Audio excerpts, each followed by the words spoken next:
bienvenue dans La Santé, ça s'écoute, le podcast qui va vous donner envie de prendre soin de vous et de votre santé.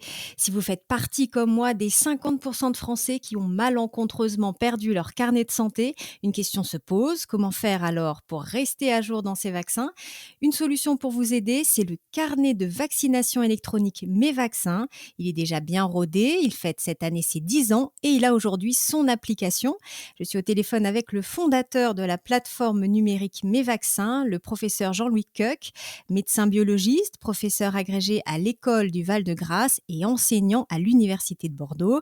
Bonjour professeur. Bonjour. On va bien sûr échanger sur l'utilisation pratique du carnet de vaccination électronique.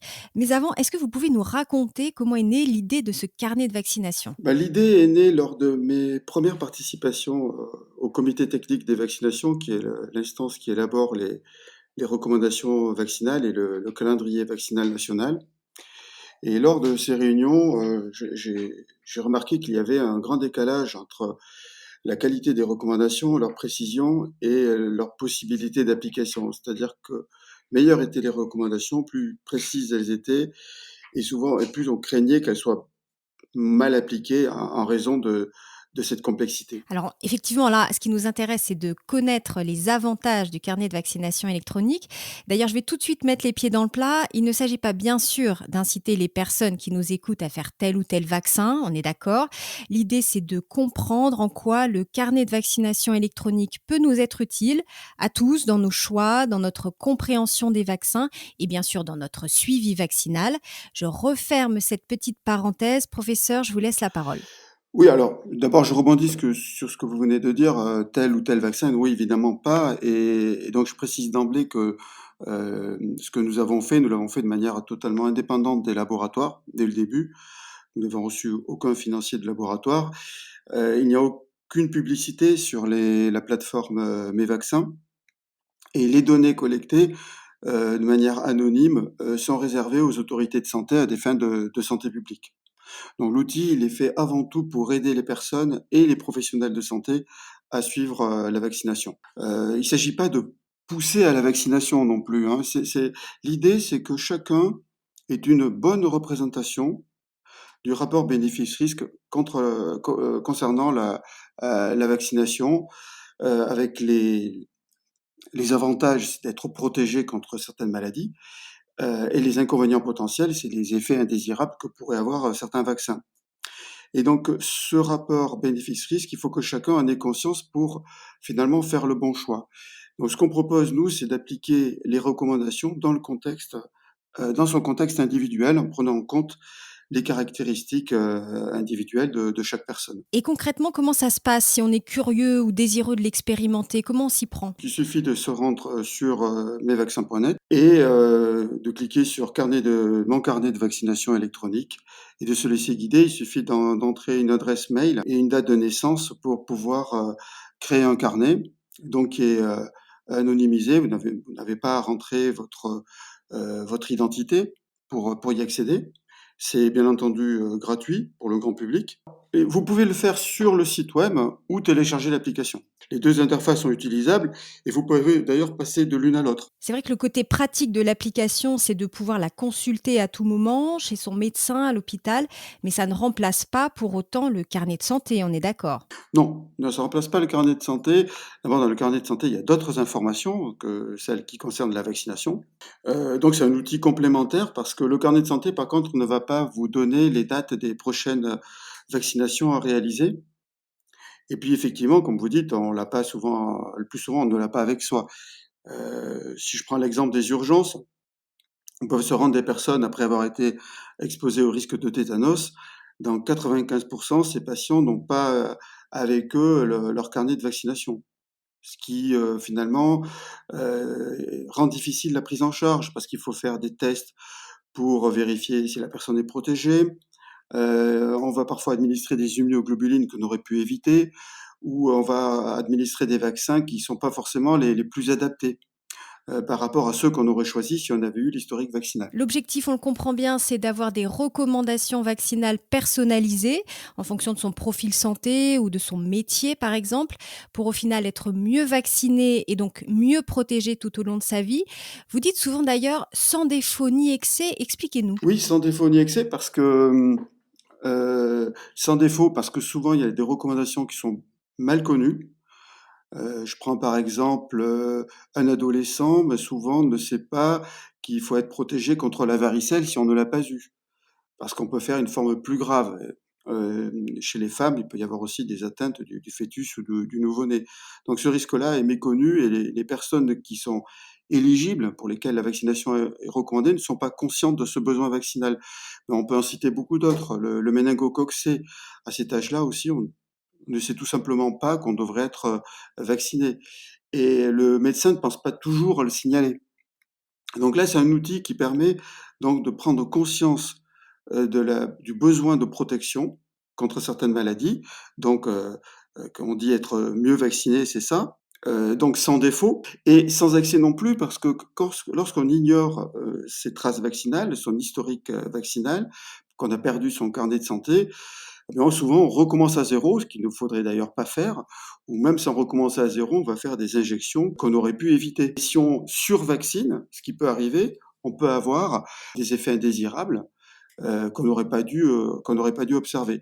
Donc se protéger sans défaut ni excès, ça correspond à ces 2 types de situations. C'est grave, professeur, si on n'est pas à jour dans ces vaccins? Ça peut l'être si à cause de ça, bah, vous êtes victime d'une maladie infectieuse grave qui peut laisser des séquelles, voire qui peut être mortelle.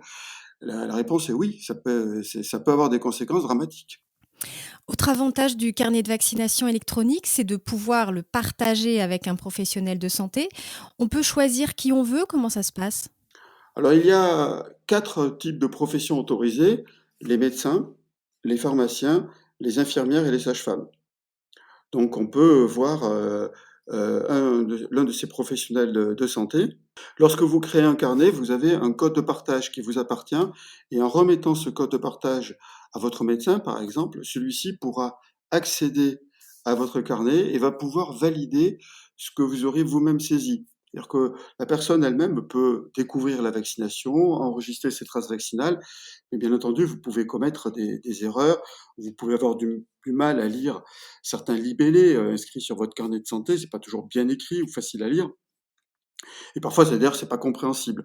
Donc l'outil va vous aider à déchiffrer votre carnet parce qu'on a une base vaccin qui répertorie toutes les dénominations qu'on peut avoir sur les carnets papier et qui vous guide parce que, par exemple, on va vous présenter les noms de vaccins qui étaient disponibles à la date de l'acte que vous avez renseigné et une fois que vous avez fait ça, vous avez déjà des conseils personnalisés mais le carnet n'est pas en quelque sorte officialisé. Vous ne pouvez pas, l'utiliser comme preuve de vaccination pour les enfants qui vont à l'école ou pour, par exemple, un voyage.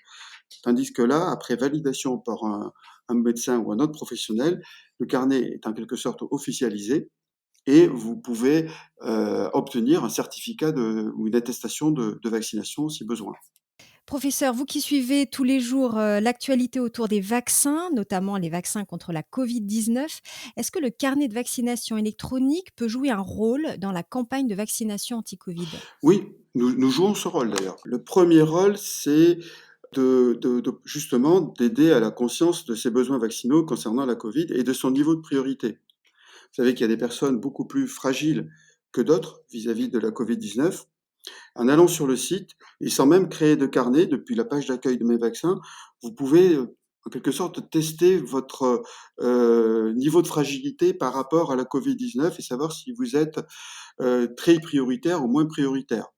Ouais, tous les adultes, a priori devraient être vaccinés, mais pour certains, de manière beaucoup plus, rapide parce qu'ils sont plus fragiles que d'autres. Donc, on a identifié 5 niveaux de priorité selon les recommandations de la Haute Autorité de santé et donc l'outil, en vous permettant de renseigner en ligne un questionnaire, vous permet de savoir à quel niveau de priorité vous vous situez. Alors ça c'est la 1re chose. Après on intervient également autrement, c'est qu'une fois que vous êtes vacciné, si vous reportez votre vaccin dans le carnet, bien, vous allez avoir la date ou l'intervalle de date pour la prochaine dose. Et ça, c'est pas simple, parce qu'on sait que cet intervalle, il est différent selon les vaccins. Et parfois même, il y a des modulations souvent selon les antécédents. Par exemple, si vous avez eu déjà la Covid-19, eh bien la vaccination n'est pas systématique. Et donc là, on va vous dire si ou vous devriez ou pas être vacciné ou la part de doute qui existe. Un autre exemple, c'est le dernier vaccin dont on a tous entendu parler, le vaccin d'AstraZeneca. Le résumé des caractéristiques du produit recommande un intervalle de 4 semaines à 13 semaines entre les deux doses. Mais la Haute Autorité de Santé recommande plutôt un intervalle de 9 à 13 semaines pour améliorer l'efficacité de ce vaccin. Ceci est pris en compte dans le carnet de vaccination électronique et expliqué à la personne, comme d'ailleurs aux professionnels de santé, pour améliorer l'adhésion, si vous voulez, à ces recommandations. Enfin, il y a une troisième façon d'aider, je dirais, la campagne de vaccination. C'est un outil de pharmacovigilance renforcée qui est utilisé par certaines équipes de professionnels de santé et qui consiste à envoyer systématiquement, 15 jours après la vaccination, à la personne un email ou un SMS pour lui demander si ça s'est bien passé.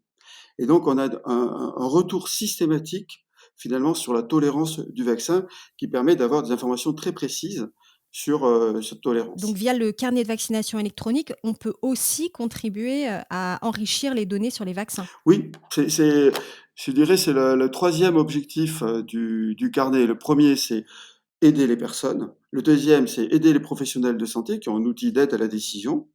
Et le troisième, c'est, à travers les données collectées, aider les autorités de santé à mieux connaître la vaccination, le déroulement de la campagne, en l'occurrence pour la Covid, pour prendre de meilleures décisions. Si par exemple, à un endroit donné, on s'aperçoit que la couverture vaccinale est particulièrement basse, et on pourrait, je dirais, augmenter les efforts sur cette région. Question plus technique peut-être maintenant, quand on a déjà créé un dossier médical partagé, le fameux DMP, qui est en fait un carnet de santé numérique, est-ce qu'il n'y a pas un risque de double emploi avec le carnet de vaccination électronique? Pas vraiment, parce que le DMP ne permet que l'enregistrement de vaccins, mais n'apporte pas justement l'outil de suivi vaccinal et l'outil de personnalisation de l'information sur la vaccination. D'accord, donc c'est des outils Heu, complémentaires. des outils complémentaires. Alors, il y a quand même une précision à donner à ce sujet, c'est que, bon, il y a une autre différence, c'est que concernant l'historique vaccinal, vous ne pouvez pas reporter tous les vaccins que vous avez eus dans votre qui sont répertoriés sur votre carnet de santé dans le DMP. Puisque dans le DMP, vous n'avez que la possibilité que de renseigner les vaccins qui sont actuellement disponibles. Mmh. Donc si c'est par exemple, vous avez, un vaccin qui n'est plus, utilisé aujourd'hui comme, bah, le Méningitech ou un nom de Valence comme DTP, vous ne pourrez pas, le reporter dans le DMP. Par contre, le gouvernement est en train de mettre en place, une plateforme qui s'appelle l'espace numérique de santé et qui doit voir le jour en début 2022 et mesvaccins.net et le carnet de vaccination électronique devrait rejoindre cet espace numérique de santé, D'accord. qui va et donc c'est en quelque sorte un magasin d'applications du gouvernement, donc sécurisé. Et une fois que vous êtes rentré dans cette plateforme d'application, vous pouvez, sans avoir à vous réauthentifier ou vous réidentifier, accéder à l'ensemble des applications qui vont communiquer justement avec le DMP. Donc vous pourrez très bien utiliser le carnet de vaccination électronique qui communiquera avec le DMP, qui sera en quelque sorte l'entrepôt de données, mais vous n'aurez pas, et donc il n'y aura pas de double finalement suivi. Vous pourrez D'accord. utiliser uniquement le carnet tout en ayant vos données dans le DMP. Et puis on parle beaucoup aussi, aujourd'hui de confidentialité, de protection des données. Vous parliez de sécurité de tout à l'heure. Comment sont traitées toutes les informations qui sont renseignées sur le site ou l'application Mes Vaccins?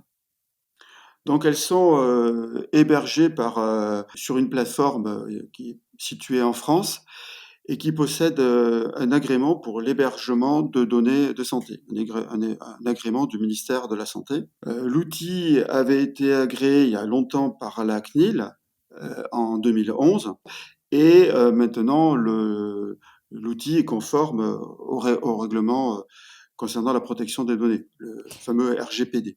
Vous pouvez nous dire à peu près combien de personnes utilisent le carnet de vaccination électronique? Mais là, on est proche du million de personnes et il y a environ, 20 000 professionnels de santé qui utilisent également, pas seulement le carnet de vaccination électronique, mais la plateforme, Mes Vaccins, qui est une plateforme spécialisée sur, les vaccins avec une base de connaissances sur les vaccins et également spécialisée sur la médecine des voyages. Pour finir, professeur, un mot, sur le groupe d'études en préventologie. C'est l'équipe, d'experts avec qui vous avez créé le carnet de vaccination électronique. Qui sont ces experts et quel est leur rôle aujourd'hui? Alors les experts, sont des experts de la vaccination qui sont regroupés dans cette association, à but, non lucratif et comme je le disais, indépendante des laboratoires.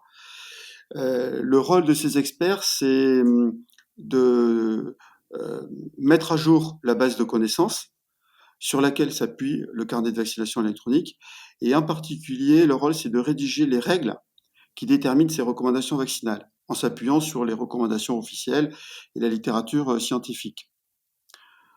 Donc l'intérêt de cette interface destinée aux experts, c'est qu'elle leur permet finalement d'être totalement autonomes pour gérer ces règles et d'être donc très réactifs. C'est-à-dire que si vous avez aujourd'hui une alerte particulière, par exemple, Mmh. ça peut être une épidémie, une rupture de stock, une nouvelle recommandation à appliquer rapidement, les experts peuvent traduire ces changements en règles qui vont immédiatement s'appliquer et donc vous allez avoir les réponses que vous devez avoir, dans votre carnet de vaccination électronique, immédiatement. Merci beaucoup, professeur. Je pense qu'on a vraiment toutes les clés en main pour améliorer son suivi vaccinal si besoin.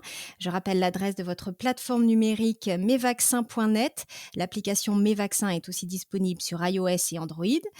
Mieux s'informer sur les recommandations vaccinales et agir en conséquence pour rester à jour dans ses vaccins, c'est ça aussi être acteur de sa santé. Je vous dis à très bientôt pour une nouvelle émission. Vous pouvez nous écouter ou nous réécouter sur le site MGC Prévention, le fonds de dotation de la mutuelle MGC, mais aussi et bien sûr sur Apple Podcasts, Spotify, Deezer et YouTube, car la santé, ça s'écoute. À très vite.